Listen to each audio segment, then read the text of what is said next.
Good afternoon, everyone, and welcome to our fourth edition of Conversations with Storytellers in the book, Ordinary, Extraordinary African American Women as We Mature. My name is Joy Pettit, and I'm going to go over a few housekeeping items before we begin the program. The first one is that this event is being recorded, so we just wanted everyone to be aware of that. Your mics will be muted during the course of the program, but we really want you to use the chat to ask questions to Michelle or Tyna as we go through, as you listen through to their conversations. So again, we won't take questions until both of them have a chance to, go through the questioning period and with Stephana. But please, as you have questions, just put them in the chat. Also, check out the Jewel Jordan Publishing website. During Women's History Month, we are actually having a promotion that allows someone to purchase this book, As We Mature, and for half price receive the first book in this series, which is The Elders. So if you purchase this one, you'll get this one at half price. Finally, as we go through this program today, we're going to ask some Black history questions, and the first person who answers the question correctly in the chat will receive a copy of the book As We Mature for free. So just know, everyone, that the chat is very good about whoever goes in first with the answer will be the person who receives the book. So I'm going to start with the first question. Today is March 7th, but did you know that on March 7th in 1965, I want you to tell me what infamous event occurred in the history of the Civil Rights Movement in Selma, Alabama. John Lewis was at the forefront. Now I would like to introduce the author of the book, my sister, Stephana Colbert. Stephana attended Brown University and the University of California at Berkeley Boat School of Law. She practiced as an attorney for 30 years, starting as a public defender in Denver, Colorado, and then moving on to work in different corporations and universities in intellectual property. Stephana's passion always has been writing, you all, and one of the things that gives me great joy is seeing her do her passion. So she has been working on establishing her publishing company, Jewel Jordan, as well as writing books for the last 10 years.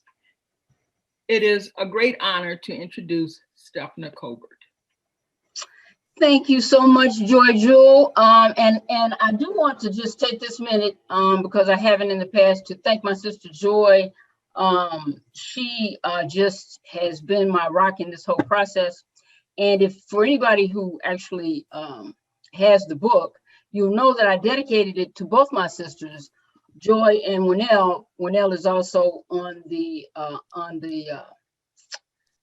program today. She's here today, and she may or may not raise her hand because Dr. Niece is sometimes shy. But in any event, although they both refuse to be subjects of the book, they are in the age group of this book, and they too are ordinary, extraordinary African American women. And I think that one of the things that is important is that I say to you that the 12 ladies in this book, including Tyna and Michelle, are representative of the 21 million African American women all over the country, and the stories that they have to tell. I want to give you, well, let me first recognize a couple of the ladies from the book who are present today with us. Dr. Stephanie Brooks is here, Tyra Bradley is here, Ginger Campbell is here. Who did I miss? Anyway, thank you all for joining us. Andrea Charlton. Andrea, I don't know. Okay, see, my eyes don't move as fast. Andrea Charlton, she's also in the book, and in fact, next week we will feature she and help me now. We will feature she and Phaedra Shatard Carpenter. And so I hope you'll join me then.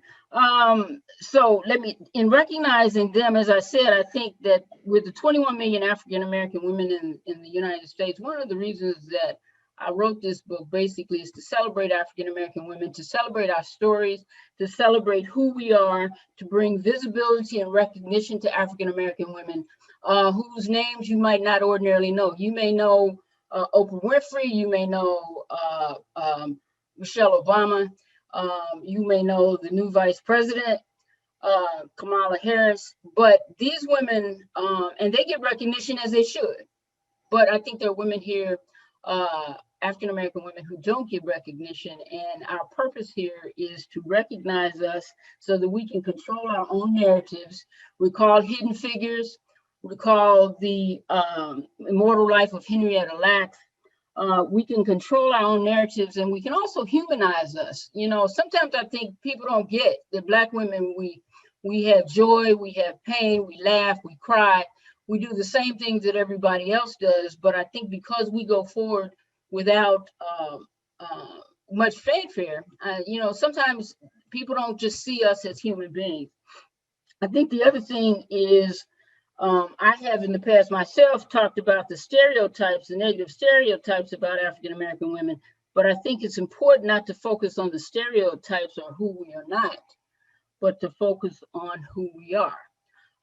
And so that's really, as I said, the impetus behind the book. There are 4 books. This is the second book, what I call the quadrilogy. The first book was Ordinary, Extraordinary African-American Women, the Elders. Those were women over 70, those with wisdom and knowledge based upon their life experiences. This is as we mature, women between 45 and 69. There is a third book, women between the ages of 25 and 44, and that I hope to come out in 2022. And then the final book is Young Girls and Women between the ages of 12 and 24, and it's Ordinary, Extraordinary Women as we begin. Because I think we all have stories to tell, even when we're young women. There's some really dynamic 12-year-olds going out there right now. And I think it's important to recognize all of us.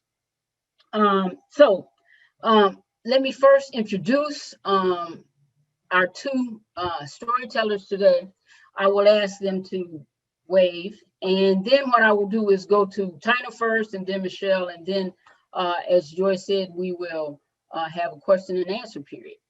So our 2 celebrants today are Tyna Price, who hails from the great state of Iowa, and she is a native of Iowa and has lived there all of her life. And the second celebrant is Michelle Gaither. She is a native of New York. Michelle, wave. She's a native of New York, but an adopted daughter of Chicago. So welcome you both, welcome all of you today. And I have to give a shout out to my little brother. He's over there with his hand over his mouth, just because I haven't seen him in a minute. So Tyna, let's first start with Tyna. And what I'm gonna do is I'm gonna ask a couple of questions, and then I'm gonna read an excerpt and maybe a follow-up question, and then we will talk with Michelle. Now, Tyna, I met in about 1993 when I moved to Iowa from New York. And I met her at a Bid Whist game. And one of the things that has always impressed me about Tyna is just her joyfulness. She's smiling now, and she's just a joyful, giving person, and I think that has made her a happy person. And so the first question I guess I have for you, Tyna, is why did you agree to share your story? Well, like many of the other ladies have said, you know, it's kind of hard when Stephana's asking you questions and asking you to do something. You know, she can be a bully sometimes, but I was like, okay, you know, I thought about it for a minute. I said, you know, I don't think I've done anything extraordinary, but I did to do it. So I want to thank Stephana for that. Well, and Tyna, her response is very much what a lot of the women in this book and the women who I've asked have, you know, I don't think I'm extraordinary. Well, we all are. I mean, I'll include myself in that. We all are. We just need to embrace ourselves and embrace each other. And so let me start with an excerpt from Tyna's story. And I'll start really with just kind of how we started her story. African American women like Tyna Price live extraordinary lives because of their impact on their communities and how they influence and interact with others. There's often a driving force, a motivation behind the contributions of these women. That catalyst for Tyna is twofold: her mother and the Delta Sigma Theta sorority. I will say to you that I always have known Tyna as a Delta, and she has always just been this giving person. I think the purpose of sororities is a service purpose generally. Tyna is the personification of this. My mission: Delta is a service organization. These are her words. Delta is a service organization whose members are women dedicated to service and scholarship. I enjoy that I am doing service for others. Most people know that I'll do anything I can for you if it's in my realm of talents or within my knowledge base. As I said, the idea of helping others came from my mother and the neighborhood and the community in which I grew up. Thus, having been raised in that environment, helping others in need was just something that you did and you didn't think about. You didn't really think twice about doing it. Recently, the narrator, as part of its Juneteenth celebration, the Iowa City Juneteenth Committee awarded Tyna its Juneteenth Trailblazers Award as Outstanding Community Leader in Iowa City. Tyna had no idea who nominated her for the award. Tyna: when I gave my speech, I said, I don't even know who nominated me, but the things I don't do for recognition. That said, it's nice to know that somebody notices. After the ceremony ended, this young woman came up and told me that she was the one who nominated me. When I met her, she was a student at the University of Iowa who worked at the Women's Resource and Action Center here in Iowa City. And she and I had been a part of a girls' mentoring program together. So she knew that I was a Delta and that our chapter had been volunteering a lot at the Women's Resource Center. She told me that she and several others had nominated me for the award. The award reflects Tyna's impact within her Iowa City community, and importantly, the impact she has had on young women. It speaks to how important it is for young women, particularly young African American women, to have people, mentors to look up to, whether they are a couple of years older or 10 or 20 years older. Tyna recognizes the value of what she does because of the impact that other women within and without the Delta organization have had on her. Tyna's words: every time I go to a convention, I'm struck by the number of women who are part of the organization and by having the opportunity to meet notable women. I have been on several committees where I've met the presidents of the organization and women who are, for lack of a better term, bigwigs in the organizations, members who are chairs of committees, particularly the membership committee. She talks again also about being a mentor. And we've talked about this with other women. I think it's just important in terms of the work that she does as a Delta with her mentoring. An aspect of the Delta Sigma Theta sorority service objectives is mentoring young girls and women mentoring young girls and women is to guide them in a way that lifts their self-esteem and offers positive alternatives, which they may have been unable to see for themselves. Tyna embraces these objectives as part of her personal responsibilities and hopes those who benefit will pay it forward. Thus, following in the footsteps of her Delta mentors and the many women she has met while a Delta member, Tyna has welcomed the opportunity to mentor girls and young women who, in her words, didn't have the type of upbringing that we had back in a time when we were probably much poorer than they are.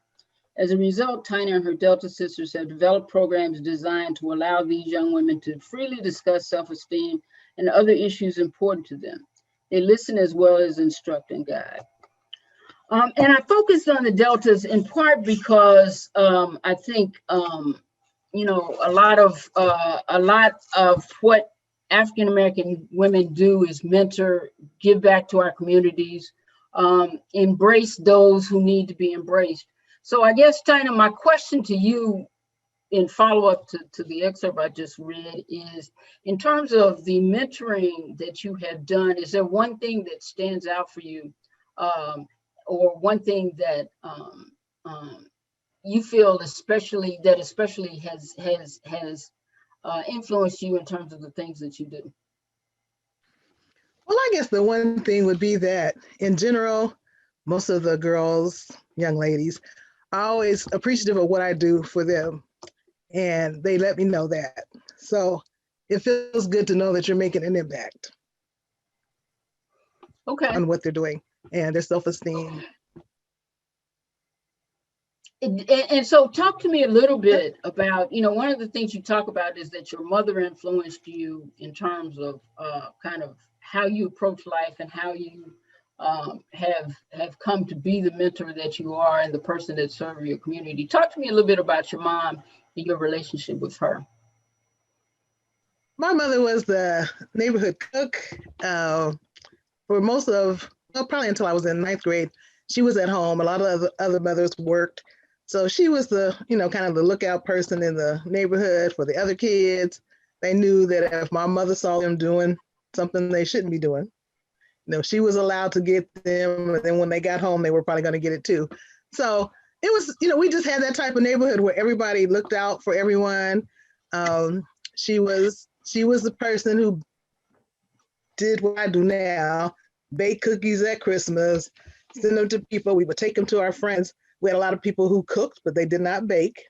There was a very good cook, so we did that a lot.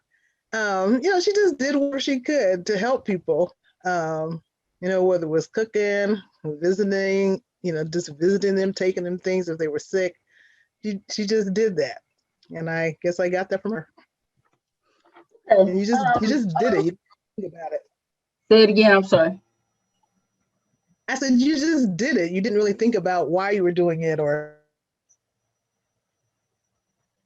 you just did it because it needed to be done. Okay.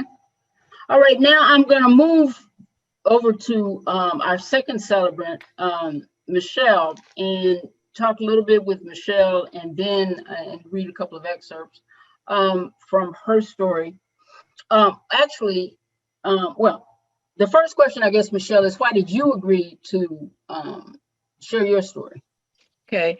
Well, as most of the other storytellers said, it wasn't me. It wasn't me. It wasn't me. No, I'm not blaming you this time. That initially they were nervous and they wondered, I was like, what?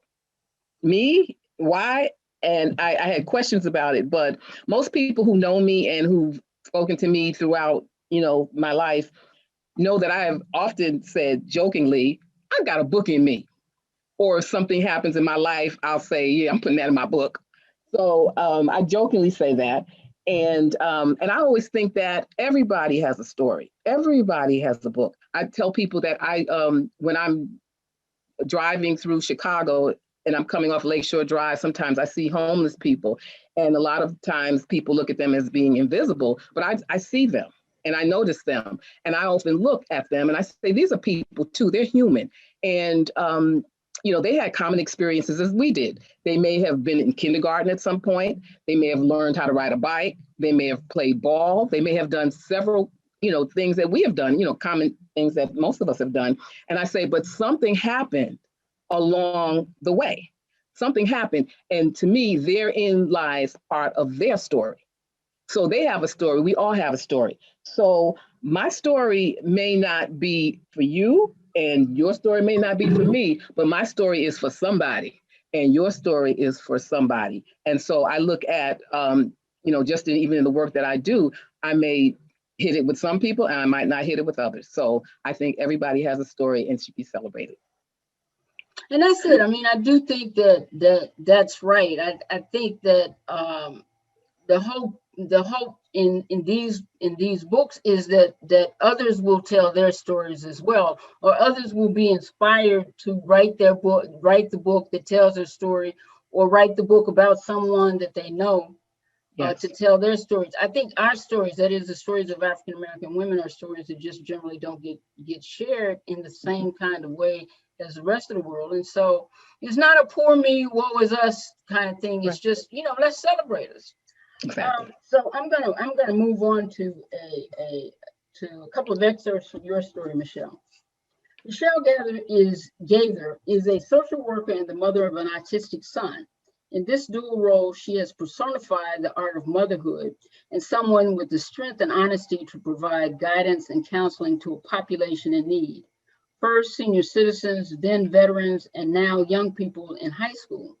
Throughout her journey, Michelle has possessed and developed the professional and personal characteristics to be successful in both roles. She is determined, vibrant, resilient, connected, health conscious, educated, and intelligent. She has dedicated her life to the assistance she can provide as a social worker, and especially to a never-ending search for the best for her son, Naja. And I want to kind of now focus on the role in which Michelle has played in raising her son, in the experience that she has had. And one of the things she said to me is that her faith has played a huge role in what she has been able to accomplish with Naj, and how she has been able to move forward. The many challenges for Michelle and her husband in raising Naj might overwhelm many of us. Michelle has avoided being overwhelmed by her faith and how she has approached these challenges. Michelle: my spiritual connection to God has allowed me to carry through in the face of the challenges of my child's autism. My spiritual connection is my base. I'm sure of that. I don't dwell on the negative. Instead, I have a positive outlook. I see the glass as half full. I have gratitude, which is what I preach to my clients. I don't look at what I don't have. I look at what I do have. Same thing with my son. I tell people I don't look at my son for what he cannot do. I see him for what he can do. There is a poem called Holland. It's about a person who is a traveler going to Paris. They planned this trip to Paris and made all these arrangements and plans to various sites in Paris. They were excited. Then the pilot comes on and says that plans have changed. No, we're not going to Paris. Instead, we're landing in Holland. The traveler is upset because they have saved and made plans for their entire life to go to Paris and not Holland, and became highly distraught and disgruntled. And then, as they are arriving in Holland, they look out the window and notice that there's beauty in Holland too. Holland has tulips. Holland has windmills. Holland has numerous attractions and places of interest. The poem is kind of representative of people like my husband and myself who have a child with special needs. It's the same thing. We had certain expectations from the beginning. We were planning a trip to one destination, but landed in another. We ended up in a different place, and so now we have to choose. We can focus on the possibilities of what could have been, or we can accept the beauty and reality of the destination to which we have arrived. We have arrived at a beautiful, loving, witty, perceptive, and ever-challenging place in our son called Naja. I once spoke at an autism parent group, and the poem is one of the handouts I gave to parents because when I received the poem early on, that was life-changing for me. I was like, wow, that's a good way of looking at it.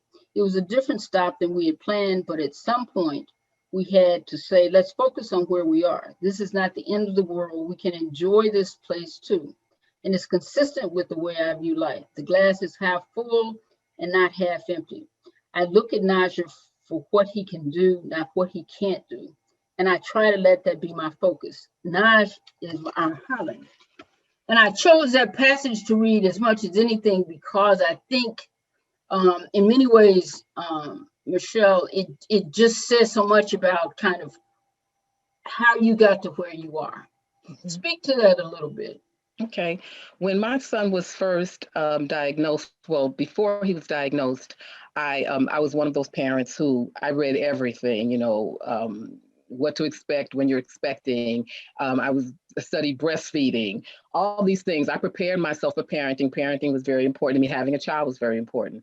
I didn't have my child until I was about 34-ish. And so I had all these plans. I mean, I come from a family that most of us, we have achieved higher education. So I figured my son's going to be right. He's going to have all the things that we have and some. So I prepared for all of that. And as my son was, as he was developing, we noticed at some point there was a discrepancy between what the book was saying and what was actually happening to him. And so around maybe when he was about maybe like 18 months to 2 years old, we started noting that disparity was becoming wider. We took him to the doctor, we did all the tests, and they found out that he had a tumor. So that kind of delayed the developmental study. He had his surgery on his liver, and then we went back to the developmental. I had someone look at him, I think a speech pathologist, because we were trying to rule out some things. And I had a speech pathologist say the A word, and the A word is the autism word. Now, I was a social worker in the public school system. I had encountered students that had autism. I knew someone who had a child who had autism, but I didn't really know a lot about it. So I shuddered when she said that, because I was like, oh my God, it can't be that. And I just, put it out of my mind. As time went on and we had an official diagnosis, I do what, most people do when you have bad news and you're distraught. You may have a little pity party. And I had that party. I had the popcorn, the potato chips, the wine, the beer, whatever. I had my party. And then at some point I said, okay, enough party. It's time to go to reality. And we're going to be the only advocates for this child. He cannot speak. We're going to be his voice. And at that point, we enrolled him in a early childhood program. I read everything I possibly could on autism. And it was painful to do that, because as I'm reading things, it's like my son is popping off the pages of this book. And it was really scary. So I had to sometimes close the book and say, I can't do this, So what I did was I encountered professionals who were working with him. And they knew that I was a Chicago public school social worker. They knew that I, was educated. So they knew that I had an interest in reading and knowing more about what was going on with my son. So they fed me all kinds of information. They just fed me stuff.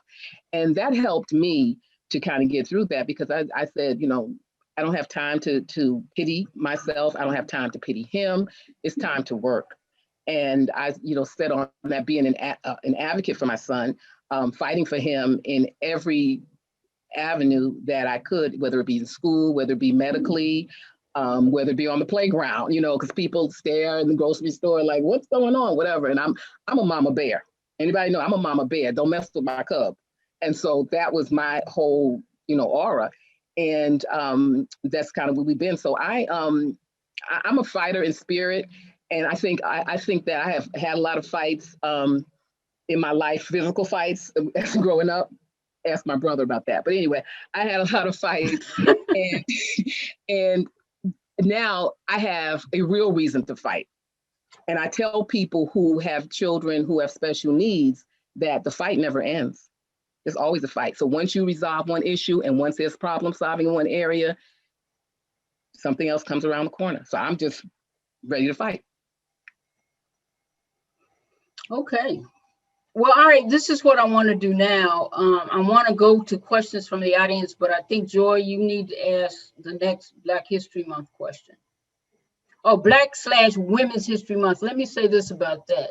Black History Month ended as a month in February, but, Black history continues. So to the extent that I refer to these as Black History Month questions in Women's History Month, I think that's all right. Okay, so I'm not asking y'all to disagree with me, but anyway, go ahead, Joy. Okay, so the second question is, who was the first Black woman to write a Broadway play, 1959, which was made into a movie in 1961, entitled A Raisin in the Sun? Answer in the chat, and you can continue, Steph. Uh-oh, I see it already. Ron, you late. I do want to say, Ron. I do want to say that the first winner was Alentra Wright. She answered the first question correctly in the chat. And so we will go. Well, I saw the somebody answered before you could actually get it out of your mouth. So I don't believe it was Mr. McCrae. I'm just saying. Probably not. Okay, so what I'd like to do now is open up. I'm so pleased that you're all here. for both Tyna and Michelle. And I'd love to open this to the audience. I know you probably put questions in chat, but we also want to encourage you to just simply raise your hands. We can take you can unmute your microphone, raise your hand, and ask questions, so we can just have kind of an interactive dialogue among our audience and our two storytellers. So I can't, so who's got a question? I see in the chat that Eugenia Dixon raised her hand. Yes. Good afternoon. My name is Eugenia Dixon. And first of all, I want to thank you for not only writing such a book, but opening this forum, because I find it very enlightening and very encouraging as an African-American woman to just recognize ordinary women who have a lifelong impact. My first question is, for those people like myself that have already ordered the book, do you know when it will be shipped? That's my first question. And since at the time, and I believe at the beginning, you stated that the other book, the first book you wrote was being offered at 50%. So if I go back and order that book separately, would you honor the 50% discount? Absolutely. That's the first question. Absolutely. The answer to the question is we'll do whatever we need to do to make you happy. Almost. Okay. But certainly, Yes. the books, if you've ordered before today, the book has been mailed. I will tell you that Okay. now. And Okay. certainly, and in fact, if you just if you order the book, the elders book, absolutely. Yeah, no. We will honor the 50% off for anybody at this point. Okay. And then now, okay, so that obviously you can tell that was a very self-serving question. But my question to both of the ladies that spoke, and thank you for sharing your story. Of course, I've known Tyna personally. She made me the Delta that I am today. No comments for those that know me. But for both of you, what is your expectation for yourselves now that you've been featured in this book, and knowing that that it'll be read by many? What is your expectation for the outcome for your own development or for your own personal mission going forward? I'll answer first. As a person who is a social worker, I work with young people. I'm also a health coach on the side. I do things, and so I look at myself as a person of service, as a person who can inspire people. And so I feel if I can be inspired by my journey, by the experiences that I've had, whether it be with my son or anything else that's in the book, then I think that I will have, I will have served my purpose. Tyna Mae? I guess for me, it's just to just keep doing what I'm doing and hoping that it will continue to inspire people and that people will follow. So who inspired each of you? Let me follow that up. Who inspired each of you? Okay. I could say my mom. I think my mom was inspiration for me. She was probably the first social worker without having a degree that I knew. My mom was a person of the community. She worked in the neighborhood, and she worked with senior citizens, and she frequently helped them. She assisted them, took them to the grocery store.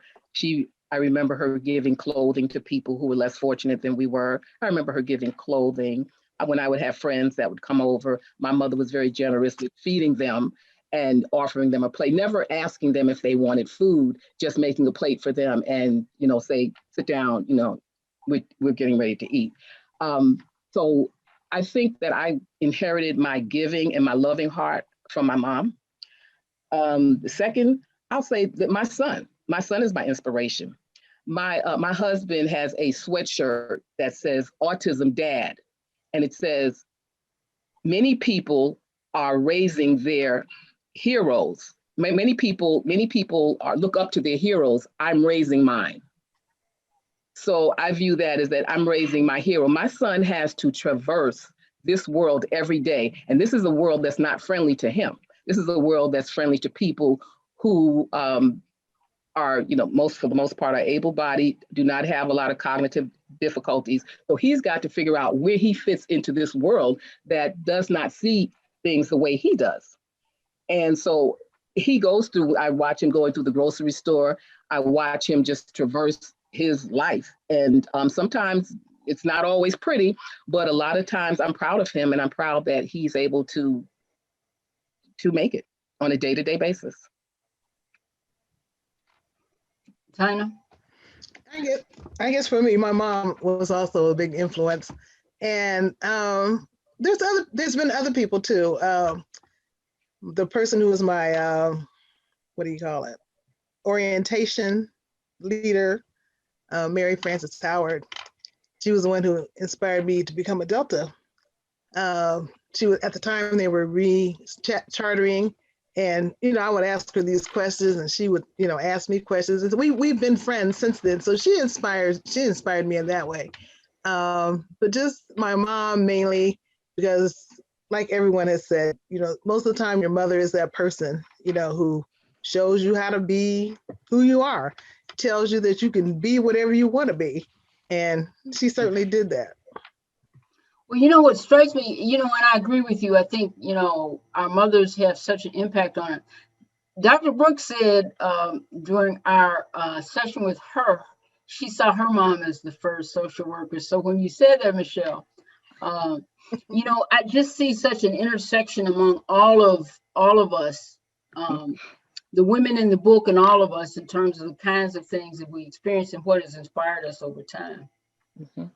So Stephana, I'm going to first go to Ron McCray. He has his hand has been raised, and then there's two other questions that will follow his. Okay. Okay. Good afternoon, everybody. My name is Ron McCray. First of all, Stephana and Jordine, I'd like to give you kudos for all the work that you've done in this important area in highlighting the stories of extraordinary and ordinary Black women. So thank you for doing that.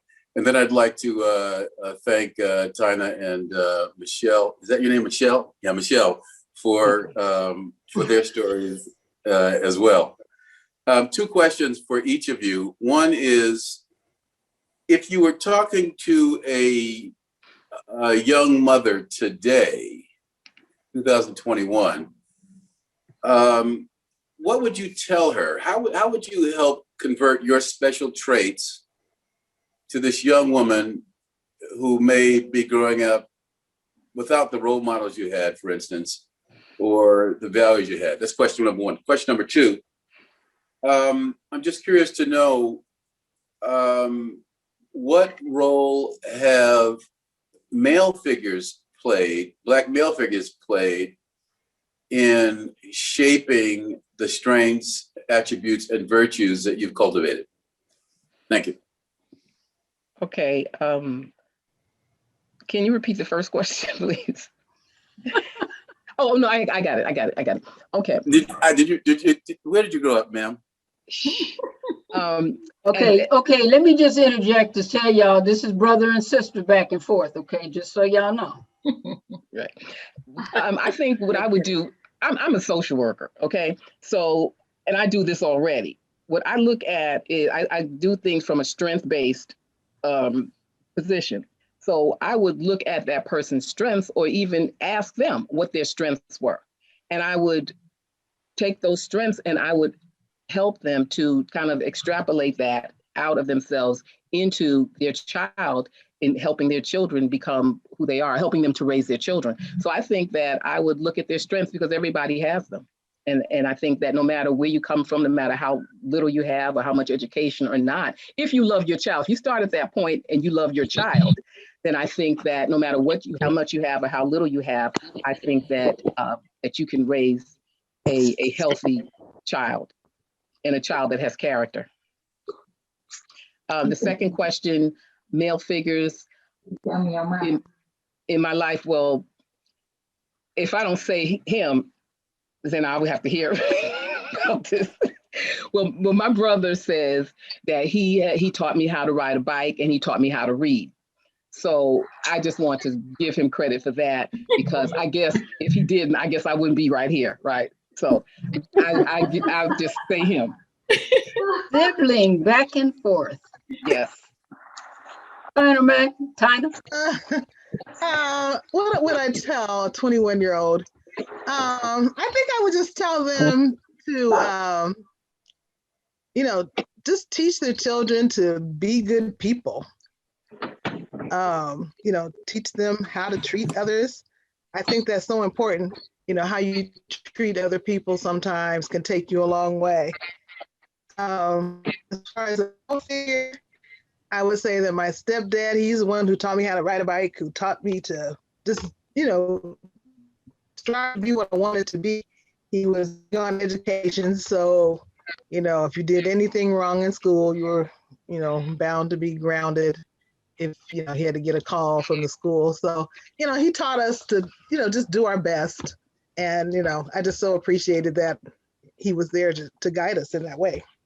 There's a wonderful description in the book that Tyna gives of her stepfather that I encourage, and I encourage you to read the stories as well, but she definitely talks about him and his influence in her life. Okay, there's a question from Johnny Henderson for Michelle. Am I muted? That's my daughter. Yes, thanks, Mommy. Yes, the question I have for both. Hi, Michelle. How are you? Hi. Love you. Hi, I love you. Hi, Mommy. Hello, dear. My question is to both of you. With any obstacles that you've had in your life, how did you overcome them? I know that you spoke, Michelle, about nausea, but in other areas of your life, for both ladies. I think for me, as I said before, and Stephana mentioned, I think, prayer. I think prayer, and what I tell my students too, I think I have a sign on my door that says, you have overcome 100% of the problems in your life thus far. So there's a pretty good chance that you're going to overcome the rest. And that's how I live, because I have evidence that I've been able to, to overcome. And I know that if I've overcome, I'm 60 plus 2 in a couple of weeks. So if I got this far, then it's because I've been through some things, I know some things, and I've been able to overcome. And so I just use that. I use the last thing to help me to get through to the next thing. Did that answer your question, Johnny? Yes, it did, Michelle. Thank you very much. You're welcome. Tyna. Okay, I think as far as overcoming obstacles, I think you just, you evaluate it, maybe think of things that maybe you could have done better or done different. But, if you feel like you did your best, then you just, you move on to the next thing. You can't let it weigh you down forever. You have to just keep living. So Tyna, live your best life.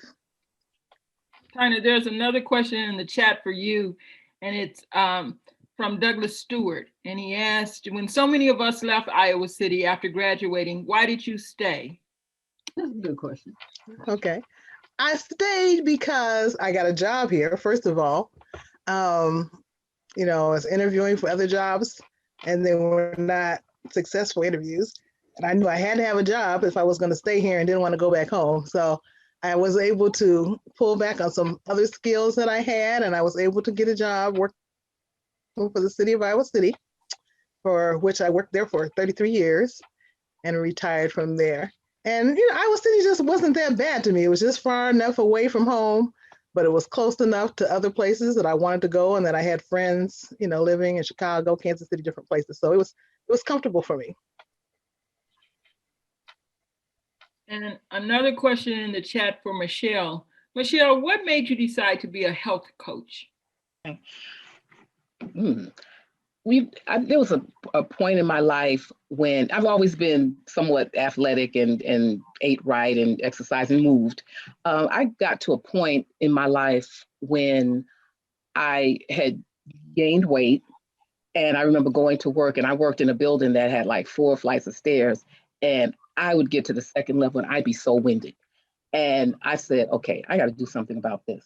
So what I did, I decided to just focus on, just doing a workout program. I started working out, and then for an entire year, I worked out almost every day. And then the second year, I started looking at what I was eating, and I started eating better. When I found out about, I think a friend of mine was looking at becoming a health coach and a health consultant, and she said, hey, this is kind of what you do. This is what you've been doing all along.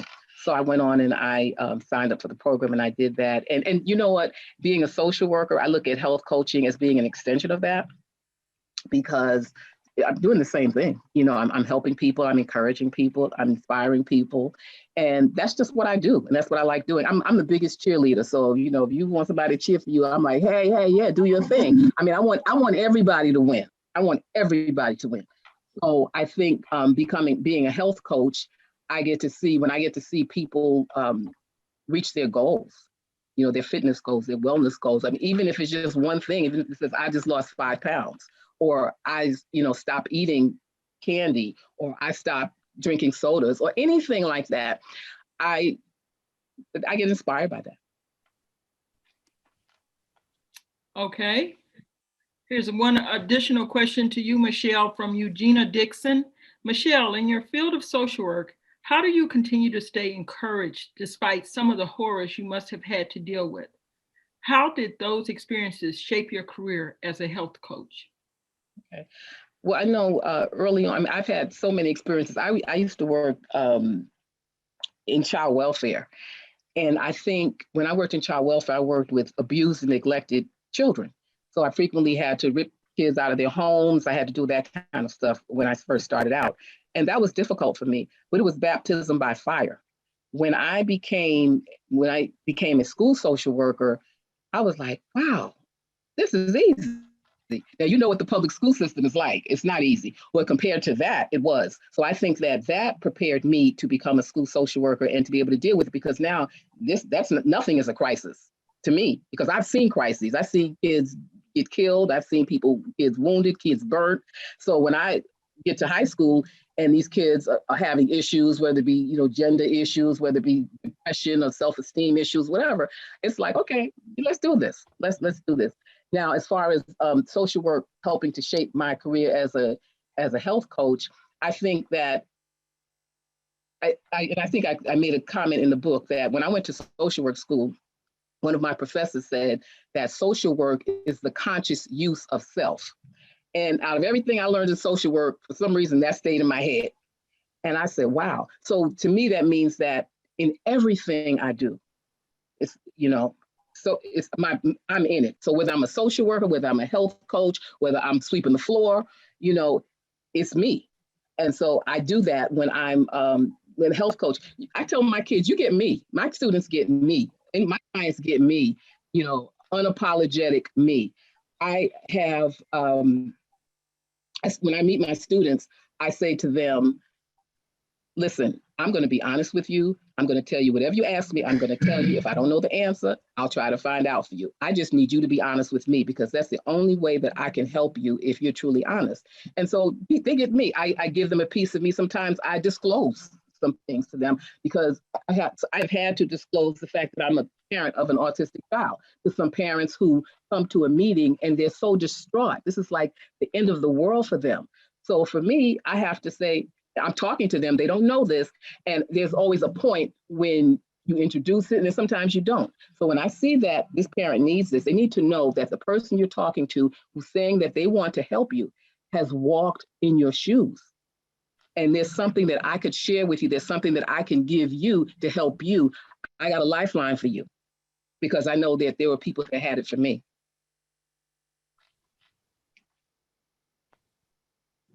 Jordan, you're muted. But I see two things. Ms. Culberson, you have a question? Well, it's not actually a question. I would like to thank both of the ladies, Tyna and Michelle. And especially Michelle, I want to let everyone know she has been a tremendous inspiration to me for, I'm going to say 50 plus years.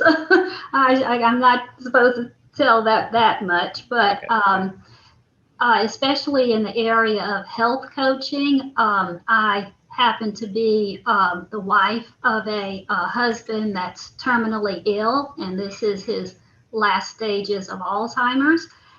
He was a nuclear engineer for 38 years, and so I'm one of those that's visiting him at a nursing home through the window.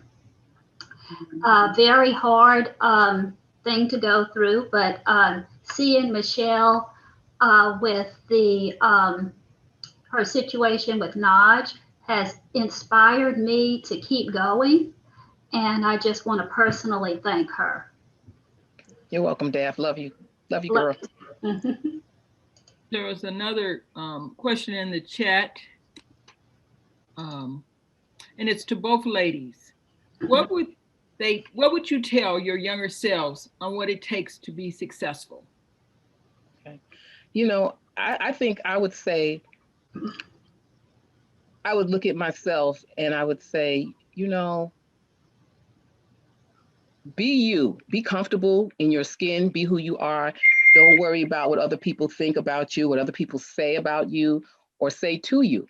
You have to be true to yourself, know who you are, and you're okay. You're okay where you are. You're okay with what you have, and you don't have to try to emulate or be like anyone else. You're good just the way you are. Tyna?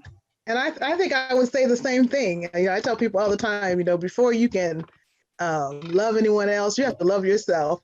And if you don't love yourself, nobody else will. So, I'm right there with Michelle. You have to be good with you. Yeah. Okay, so I'm gonna change gears a little bit. Is there another question, Joy? Right away. Carolyn Wells has her hand up. Okay, go ahead. Okay, I'm having technology difficulty. Can you hear me? Absolutely. Okay, all right, real good.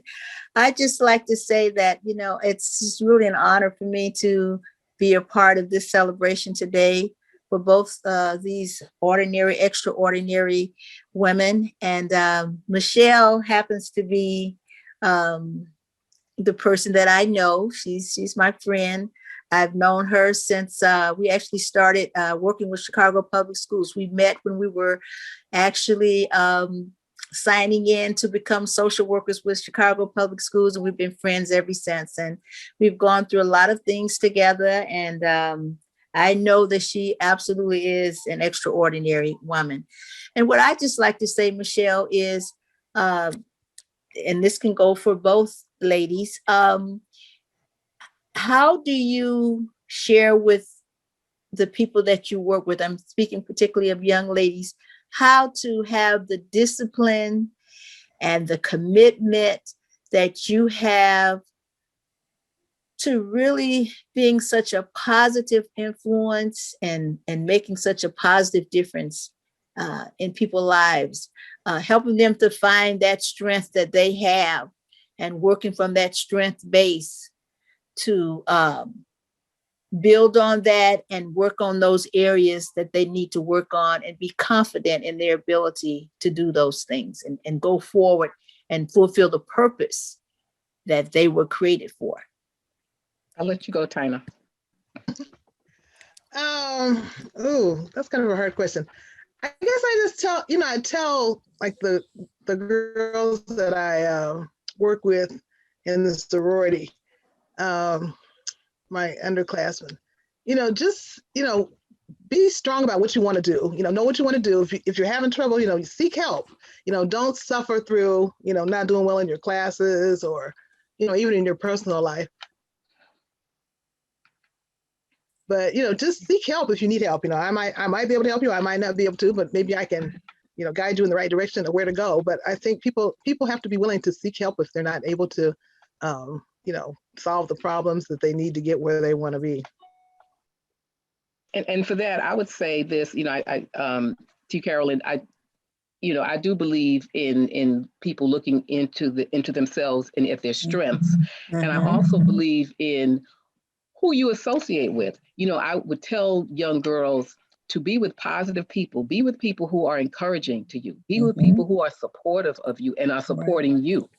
And I think so many times when we meet these young people, a lot of times they're with people that they want to be like, that they want to emulate, and these may not be the best people in their lives. So I think that one thing that I have to say is one of my gifts is that I have a tribe of friends, sister friends, and sisters in my life that have been there for me. So they hold me up, they encourage me when I'm down, they help me get through. And I think that it's important to have people like that in your life. It just is. I can't see myself getting through and getting out of this world without that. And I agree with that. You have to have people who are there for you as well. You got to have the right people around you. So, is there another question, Joy? Yes, you see Destiny Bird has her hand up. Okay. Go ahead, Destiny. Ladies, I just wanted to give a special thanks to Tyna. Hi, Tyna. Just kind of go off of what you all were saying about you got to have your circle. Tyna is one of the people in my circle that hold me accountable. So it's nice to have people that like help you through your things, but Tyna's going to be one of those people that call me out. Like, let me know it's okay to be you, but these are some things that you need to work on. I always like that. No matter how outspoken I be, or, I'm very talkative, she always is an ear to listen. But also, if she hears something that may not, be beneficial to me, she doesn't judge me on it. She just like kind of gives me those sisterly taps that I need, or those nudges. Always supportive of me and my son. My son is special needs as well. He has a mild case of autism.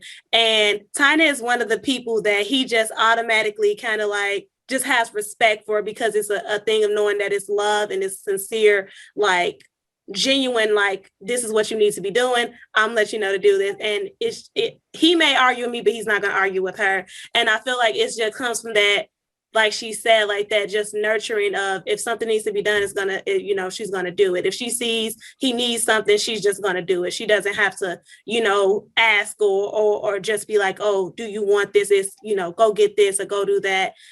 Helping him with homework, whatever it may be. She's always been there for us, and we greatly appreciate it. The littlest things, I appreciate it. I know it doesn't mean a lot, but the little things I do like it. Just listen to me talk and checking in on us. We always appreciate it. Thank you, Destiny. There's one final question I was going to say we have one or two more questions. I want to be respectful of people's time. Yeah, so this one is a good end question, and it's to both women. Are you grooming a replacement for yourself? If not, why? Whoa. What are a few tips you use? Wow. Well, I still think I have a lot of life in me. I'm not trying to be replaced. No, I'm just starting out. I'm looking at retirement from my job, and I'm going to have another life. Okay, so I'm going to have another life, and my health goes. I'm just starting. But on a serious note, whoever wants to come along can come along. I invite you. If there's someone that feels that I would be a good person to mentor them, I would be more than happy to do that. And I think I kind of do that anyway in a loose way, but I can be official. Like Michelle, I'm still trying to keep going. Yeah. I think I'm still a little young at heart. People never believe I am the age that I am. But I welcome people to come along and learn from me. And if they want to scoot on in there, they can. I'll be beside them and let them take the lead for a little while. Yeah. Okay. Shakilia Tooks. And I apologize if I mispronounce your name and you're muted. You're muted. Sorry about that. You said that perfectly. Nobody does. I want to congratulate both ladies, Michelle and Tyna. Michelle has been my friend for, I don't know, has it been like 30 years or so, I think. I have a question for both of you. what do you plan? Are you inspired by this book to write your own story, your That's own? a great question. Great question. I have some background noise I'm trying to get rid of. I don't know what I did. Can you all hear that background noise? No. Okay, good. I don't know where it's coming from. But Shaquille, can you repeat that question again? Are you inspired to write your own book after having been involved with this book? Yeah, yes. As I said, I've always said that I had a book in me, and I might. I mean, I talk about my experiences in the Chicago Public Schools, and I talk about that with my colleagues, and we all say, yeah, we got this book we need to write that nobody would believe that this happened unless they heard it or they experienced it. So I mean, I'm thinking about. I don't know that I will, but I would. I'll be open to it. Tyna? I don't know that I would write a book, but I'm glad that I had the opportunity to be part of a book. And I've also was inspired by the first book. I know several of the ladies in the first book. So I don't think I would write a book, but we all do have a story to tell. And I think we should tell our stories as often as we can. Yes. Well, in whatever I will format. say that one of the elders in the first book, we had a little event at a local bookstore. And as she was telling her stories, one of the ladies raised her hand and said, you ought to just write a book. This is not enough. You ought to write a book. So I do think that our stories are beyond the pages in these books. They're beyond the short stories that exist. And obviously you can't cover somebody's whole life, anybody's whole life, because you all are so rich. Your lives have been so rich and full in so many different ways, with challenges and obstacles and joys and pains. And so I think that's a great question. And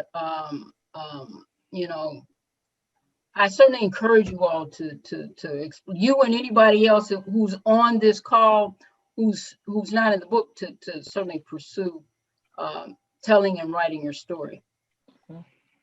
So again, being respectful of the time, Joy, is there anything else? Any more questions? We can ask the final question if you want. And okay, Claudia, you're muted. I'll ask. Sorry, that was a mistake. Okay. Okay. Go ahead, Joy. So the first question is, who was the first Black woman, who was the first Black president of an Ivy League university and the first female president of Brown University? Stephana, you can't answer.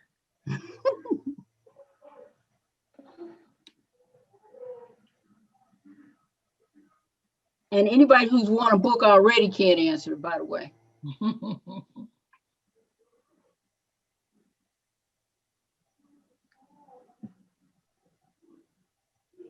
Did we get an answer?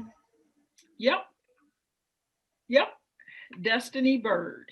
It is Ruth Simmons. Correct. That's correct. So Destiny is, and Miss Tukes, when she was speaking, I wanted to say she won the second book. She was the first person who answered the second question. And that's now the questions that I would have asked, I thank you all for participating so well, and so I didn't ask my question. I'll just let you know the question I would ask, and this may come up in another venue that we are thinking about in the future. As African-American women, looking at the current political climate, where do you see the role? What do you see the role of African-American women in this climate to be? Just a thing that we can think about, and maybe we'll talk about this in a different venue. Thank you all so much for attending this. Thank you for your participation, for asking questions, and just being here. The link to this live event and recent interviews, the previous events will be on both our website and YouTube. We have 2 more launches that are scheduled. The next is next Sunday, March 14th, 2 p.m. Eastern Time, 1 p.m. Central Time, featuring Andrea Charlton, who is here today, as well as Phaedra Carpenter. One of the things that I think we'll discuss a bit more in their conversation is the HBCU connection. Both went to HBCUs, and they both, in that experience, was instrumental in their moving forward in their development. The entire calendar is on our website. The book is available in all formats at our website. And also the ebook is available on Amazon. I indicated we were doing a third book and a fourth book. The third book is in process right now. If you have a and again, the third book is Women 25 to 44. If you have a recommendation for a woman that you'd like to see included in that book, certainly please make that recommendation. You can send it an email to info@juleljordanpublishing.com. I think we have that in the chat. But you would need to include some conversation about or some statement about why you think this person would be a good person to include. I have, as a result of the previous conversations, had a couple of recommendations, and I thank you all for that.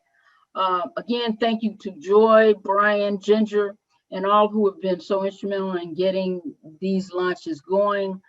Thank you most of all, however, to Tyna Price and Michelle Gaither for sharing your stories. Stay safe, wear your masks. If you're inclined to get a vaccination, please do so. If you're uncertain, please talk to your healthcare professionals to help you decide what to do. Again, thank you all.